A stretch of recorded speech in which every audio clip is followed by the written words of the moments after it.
খাগড়াছড়ি, বান্দরবানও 3-4 বার আসছি, কিন্তু থানচি আমার এই প্রথম আসা।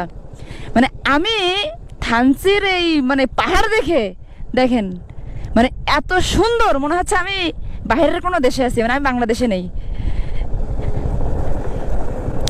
আর আপনারা যারা থানচি আসবেন অবশ্যই ড্রোন নিয়ে আসবেন না, কারণ আমি যখন আসার পথে আমাকে বিজিবি মানে সবাইকে, আমাকে না এটা সবাইকেই চেক করছে, ব্যাগ ট্যাগ খুলে চেক করছে যে আমরা কেউ ড্রোন বা অন্য কোনো ক্যামেরা বা ডিভাইস ব্যবহার করতেছি কিনা।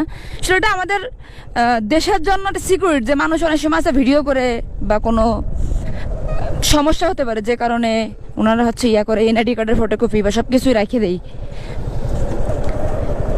ওরে বাবা,